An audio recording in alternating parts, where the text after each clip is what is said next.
advisor, CPA attorney. I hope that doesn't kill me right there. But anyway, you just ended with talking about the value of repetition. For years, you have also talked about the importance of market to message match. What if you have alternative products, or in my case, alternative workshops? So I have maybe one on Roth IRAs and one on trusts and one on investments and one on estate planning, et cetera, et cetera, et cetera. And let's say I hit different areas. Should I be giving people the same workshop invitation repeatedly, or should I vary the workshop subject? And hopefully that has application for everybody here. So there's three issues, right?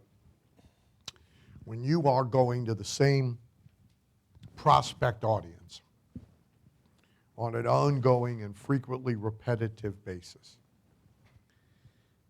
you will need to vary something over time. You often need only vary the look of what is arriving, saying the same thing every time. It's a famous example from my old Platinum group, what is now Titanium, Ron Ipak, who markets to auto repair shop owners. I think at the time there were, 30,000 in the country, independent auto repair shop owners.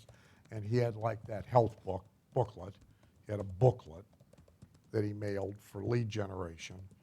And into that niche for at least 2 years, maybe 3, mailed exactly the same one every month to everybody, just changed the color of the paper of the cover. So when the response had started to wane, we just started to vary the color every month, and it went right back up to where it was. Obviously, you could do booklet, you can do envelope, you can do check mailer, you can do all sorts of things, right? So one answer to this is a format change, no message change. We have a message that works. It's our control. For one reason or another, it starts to fade. You've seen, which you can't do, but you've seen, and it's in archives, our main full page go by the inch ad cranked along merrily for a while, years. And when it began to fade, I shrunk the ad and put a band of testimonials around it, little pictures and little testimonials, and a headline above the headline. You've seen this ad before. These people answered it, and 2 arrows down to them, and I bought another 1.5 years. I bought 18 more issues before it started to fade again. So sometimes format, sometimes message itself, which for you might mean changing the workshop offered in rotation, but not necessarily. We could change the title of the workshop and leave everything else the same and change the thing we emphasized. So we could go from negative to positive. We could go from, there's like 8 bullet points of what you cover in a workshop. Bullet point number 6 is the emphasis this month, and bullet point number 2 is the emphasis next month. So we don't change much with the message. That's the second option. The third approach to all this is 3 different things that work, run in rotation through a list. Right? So like I showed you the finder's fee stuff, there's 5 versions of that. And the only significant variance in them is how they look. So but 90% of the copy is the same in all of them. The copy in the check version and the self-mailer version that I put in your manual, if you go back and look at it, the copy's nearly the same. It's just how we get them started is different. The big money and big hunks piece I showed you, the copy in that is not much different that is in the pieces you have in your manual. Another version of that is let President Obama make you rich. And it goes on, so it's bridges. He's turned the economy into a cesspool, but there are people who have figured out how to make money because of it. And then the rest of the copy is largely the same. And we mailed that again and again and again and again and again into the same lists, and we just rotate those pieces around. And again, 7 years, 8 years, going on 9 years into the same lists every month, month after month after month after month. Okay? All right, who's next? Okay. So I should make you go last anyway. Okay. I'll go last. No, go ahead. I'm just poking at you. You got it, sir. I'm not a copywriter. I'm a swiper. I swipe and. You're on. Okay. Okay. Did you hear him? Is he on? Yeah. Can't see him, but you can hear him. Okay. So It's a voice. I from swipe beyond. I swipe and deploy stuff. So when I'm swiping stuff, for example, if I'm swiping his stuff for him, how much to keep, how much to tweak, and are there any specific? Well, so here's the biggest problem with swipe file driven work. So the biggest tip I'll give you, not that it can't, but is when you take a piece from here and a piece from there and you put them together, usually there are rough edges. Yeah. Okay? So if you took 2 pieces of metal out of somebody's metal shop, right, there's rough edges. And and a lot of people don't sand them off. So even if you don't consciously notice it, you subconsciously sort of sense where the breaks are, that these pieces really didn't fit together seamlessly. Or it needs a bridge, and the copywriter never built the bridge. He just stuck the 2 things together. But there needed to be a transition that got you from here to there, which doesn't exist from either of the places you swiped from because they weren't put together in the first place. So now you got to build the bridge to get from one to the other. But so copy, see, you have to understand, copy is what's being said, but then it's how it's being said. So there's pace, there's rhythm, there's tonality, there's choice of language. So we all talk different, right? So like whoever said it, Jack Turk, I mean, he's gotten pretty good at sound at my voice. A lot of people can't tell, the difference. But for the most part, everybody at this table, if I give you the same thing to describe, right, write 4 paragraphs about that statue, you may, in many cases, describe it basically the same way, but all 4 of you are going to sound different tonally. There's a rhythm to how we speak. There's kind of a speed which winds up in how we write and then how they hear it. So when you take from 2 or 3 or 4 different places, right, it's like riding in a car as a passenger. So all 4 of you may be fine drivers. So it's not that, but still, if we all go out in exactly the same car and take exactly the same little drive, and I ride as a passenger with all 4 of you, all 4 drives are going to feel a little bit different. One of you is lead-footed. One of you waits till you run up to every traffic light and stop hard.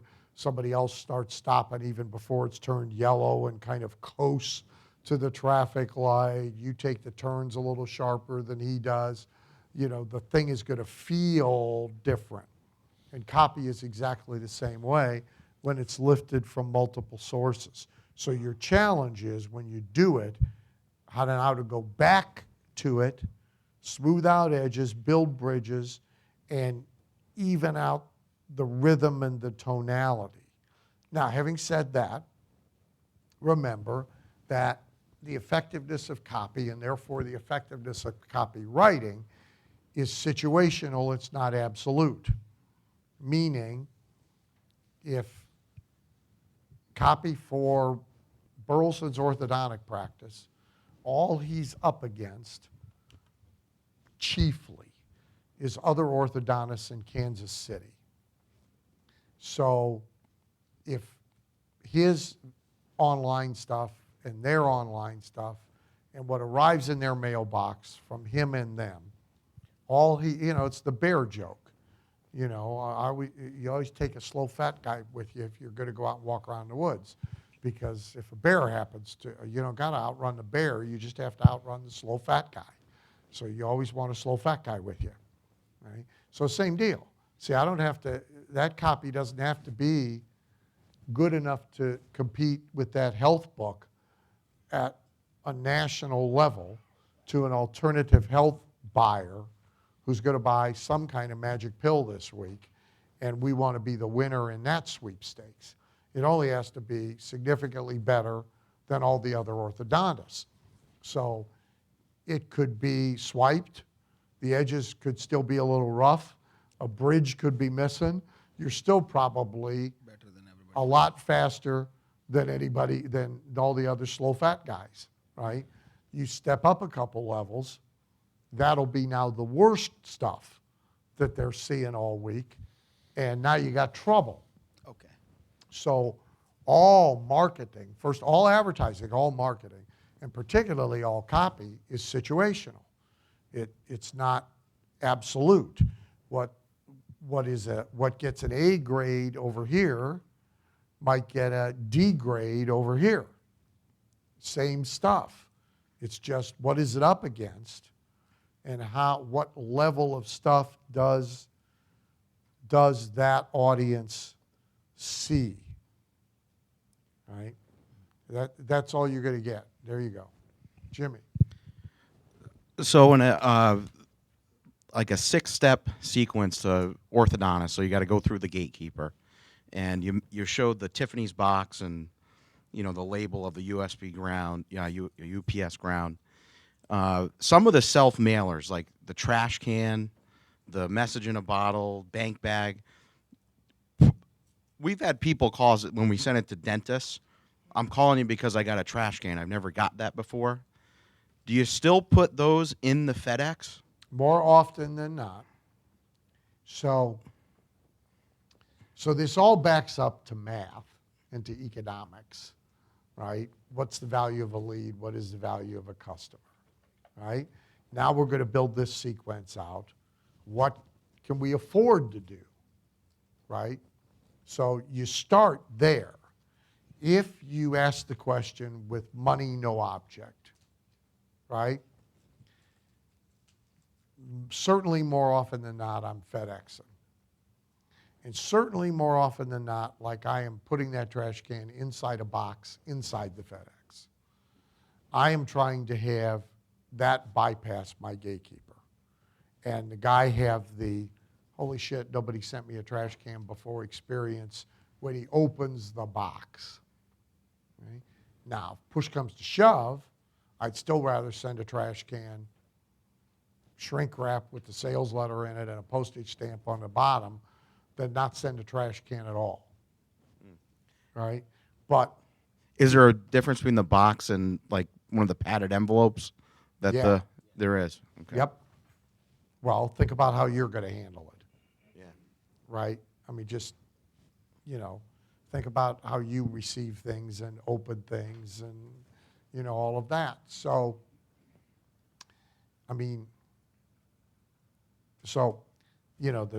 the results triangle is message, market, media, right?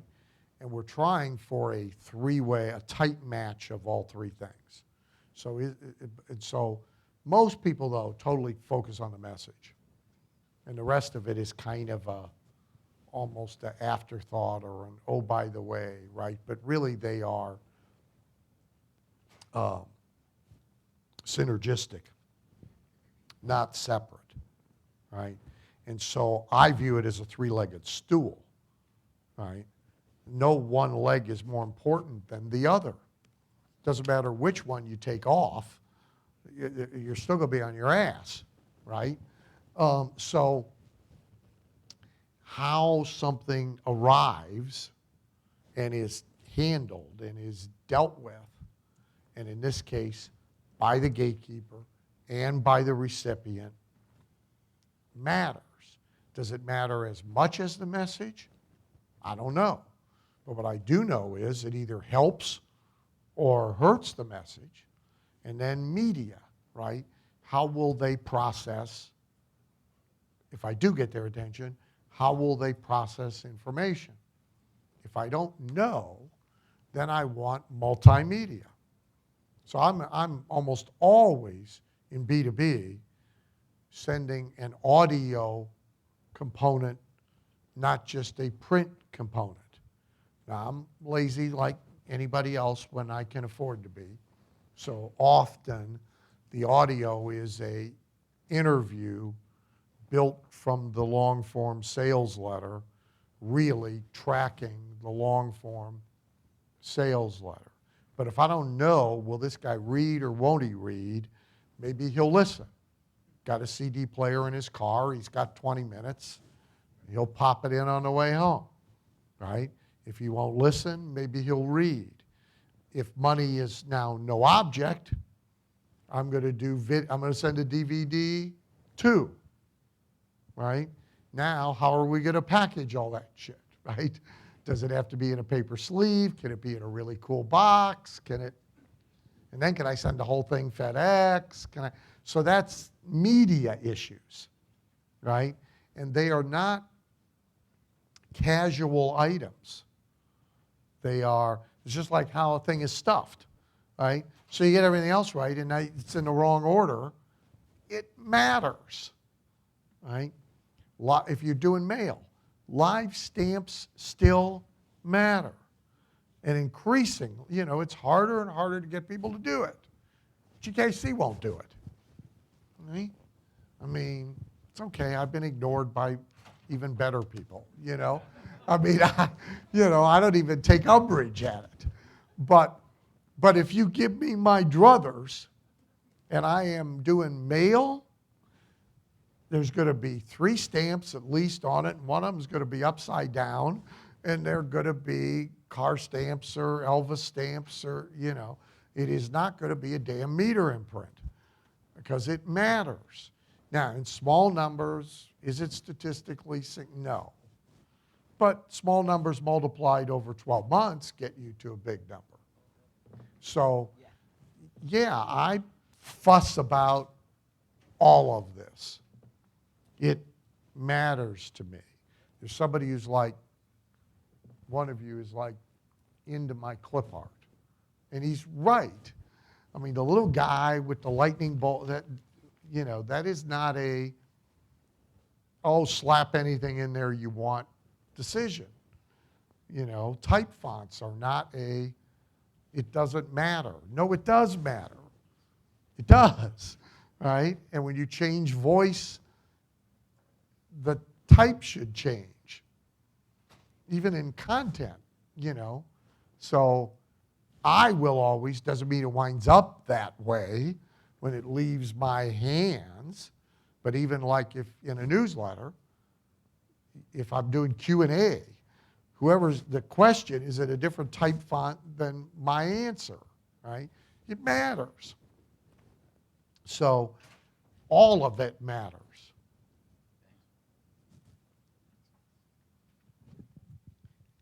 Hi, Dan. You're going through the hijacks as you're speaking. I guess all of us, I've got ideas coming to my mind, like how I can use it. Oh, yeah, I got to go back and do that. I got to change this. So in going back now, looking at this, what's the best way to start implementing it? Your controls first, right? If you own a control or controls, that's the best place to start using it because you can get experience as you're testing variables to try and improve what already works, right? Good. When you apply it where you don't know what a result was without any of it, right? You know less now when you're done, right? If you don't have enough of your own stuff, then you practice by doing critiques and rewrites of somebody else's stuff, and preferably something that's good, not awful. So if you get one of those alternative health pieces and they're spending money mailing a 70-page booklet to sell you a sinus pill, and you're on that list, and you get it 3 times to 3 different versions of your name over a couple months, it's a control. So now go ahead and try and see how many you can find and see if you can improve it. Okay. Great. Okay? Thank you. My question was, what's the one thing? No, I'm just kidding. The question was, I'm unsure when doing newsletters on how to walking the line between enough news to make it worthy of being read and then enough sell to actually get some effectiveness. You obviously do that extremely well, but any thoughts you have on that? Well, there's more than that, first of all. So the first issue is the audience. It matters, right? If your newsletter goes to nuclear physicists, you will have to give them more science than if it goes to stockbrokers. All right? So audience does matter. Then governing all of it is that short list of what are you reinforcing, which is not selling and it's not the other, but what does the whole thing need to reinforce every single time it's in front of people? You know, what are the things you want people to know about you, and what are the things that has to be part of their mindset? So those are your 2 short lists, all right? So a newsletter that goes to customers or members or clients and evolving prospects. Everybody has certain things they want, or that you should have, that you want people to know about you. Like, I want people to know I'm really expensive, but worth it. I'm hard to get to. I'm kind of a pain in the ass, you know, so you don't piss them off. I mean, so there's like a short list of things I want people to know. And that's all got to be reinforced all the time. And there's a certain mindset people need to have. So for GKIC's business, there's also one for me, for GKIC's business, for that business. See, to be a good customer, to be a really good customer and a member who sticks, they got to have study ethic, they got to have work ethic, they got to have genuine ambition. They got to be trying. They can't be a small business owner who just wants to make his 42 grand a year, come to work, and have people come in all day and see him. They're not of any value to us. They've got to be trying to do more, right? So I've got to reinforce those things all the time, right? So now that's neither the binary choice you drew. That's really neither of those 2 things, but it's a way you have to manage the whole content, right? Then if you narrowed it now down to the 2 binary things and you want a big thumb rule, it's twice as much of the non-core content as you would think is appropriate, and half as much of the core content as you would think is appropriate. So you won't keep people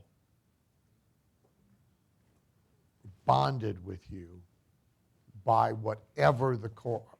If you're in the home remodeling, home maintenance business, you are not going to keep people bonded to you with how to make sure your gutters don't freeze in the winter, and how to keep raccoons from getting in your garage, and how to, you want some of that in there, but that is not what is going to keep him with me for a decade. We have got to be into a more personal, broader, interesting relationship. And I've got to now be entertaining, I've got to be motivational, I've got to be laudatory, right? I've got to be fascinating, I've got to be fun, I've got to be all that stuff. I can't get away with just being informative, no matter how valuable by being informative is. And so the big thumb rule is half as much information as you think ought to be there, and twice as much of all the other stuff as you think ought to be So almost everybody errs on. And so you did something else that's interesting, so it's worth noting. Often people feel compelled to do a marketing item in a certain way because of what it is called or what they call it. So you had that implicitly in your question. Because it is a newsletter, how much has to be news? Well, there is no bureau yet of newsletters that dictates that. Just because we call it a newsletter, it doesn't actually have to have any news in it, right? There's no law. And so people they follow that up with everything. Special report. Well, so it's got to be a report. No, it doesn't. Just because we called it a special report, it doesn't have to be a report. And maybe it needs to look like a report, but no. Because it's a book does not mean, so like he's a class, you don't mind, do you? Okay. So he goes from the process of everybody comes to a workshop, that's their only option, right? To, oh, by the way, if you're not going to come to the workshop, at least let me send you my book, right? And nobody who gets the book now will turn around and come to a workshop. Well, you should see the book he's sending him, okay? It's hardbound. It's, like this thick. It's everything you ever wanted to know about finance, right? And it's got a bunch of charts and graphs and shit in it. And so first of all, it's intimidating as hell, right? Second of all, there's a tendency to think I shouldn't do any next thing until I read the book. Well, I'm going to get through this book. This is a slog, man. I'm going to get through this book in my next lifetime. That's what I'm going to get through this book. So this thing stops forward movement. It doesn't help forward movement. Now, for what it is, it's fabulous. But as a sales device to move people forward, it's awful. And just because we call it a book and make it look like a book does not mean it needs to be a book. So you ought not, impose restrictions on yourself based on what we call something, right? Okay. The next one looks like this. There you go. There you go. The next one looks like that. Yeah, that's the Black Book of Social Security or something, isn't it? Yeah. Yes. Hi. You are going to be it. Well, thank you.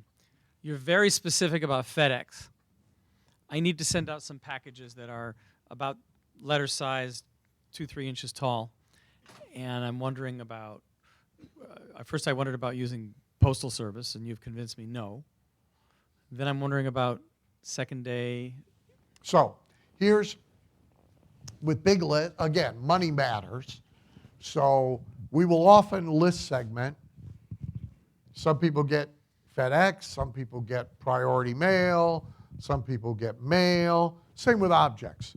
Some piece of the list get the rubber ball, another piece of the list gets a picture of the rubber ball stapled to the top of the letter, right?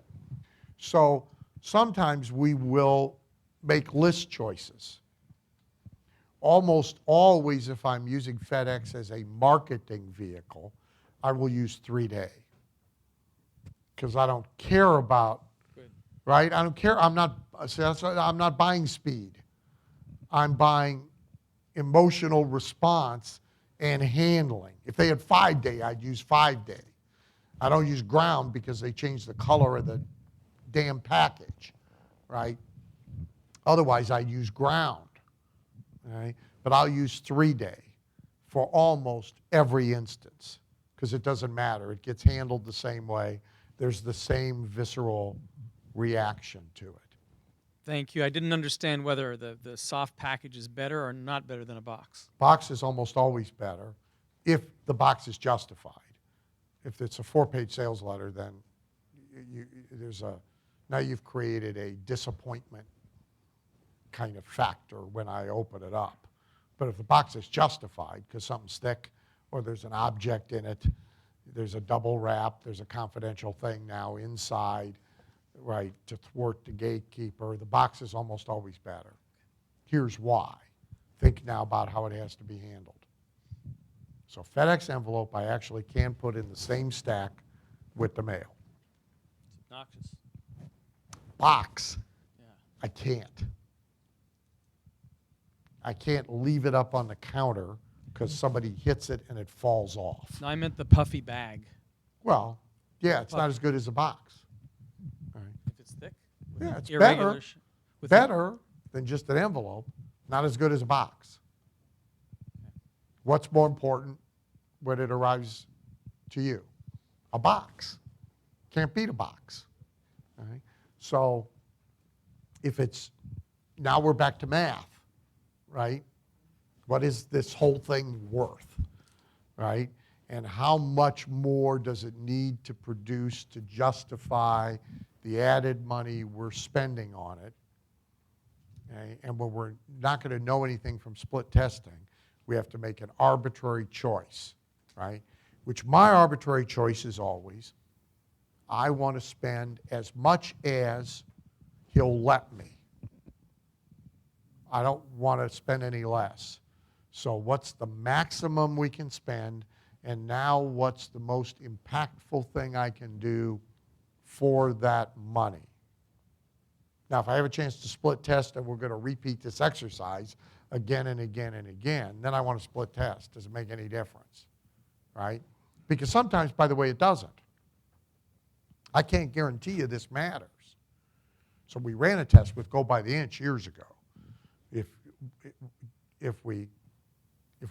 leads come in every day from TV, right, and the package goes out to them. Len, the guy that owned Go by the Inch, wanted to wait till Friday and send out the whole week's packages all at one time. So the employee on Friday just did them all, right? I'm like screaming. Are you nuts? Guy at 2 o'clock in the morning just asked for his package, right? He wants it at 2:05. That's what he wants it. If he didn't want it now, he wouldn't ask for it now. We need to get it there as quickly as we possibly can. I was wrong. Didn't make a damn bit of difference. All right? And it was more operationally efficient for him to do it once a week. So we ran a test. Okay? I'm not always right. All right? So when we can figure it out by results, I'd like to, but if I can't figure it out by results, then I'm going to do maximum impact that the maximum allowable spend will let me. Thank you.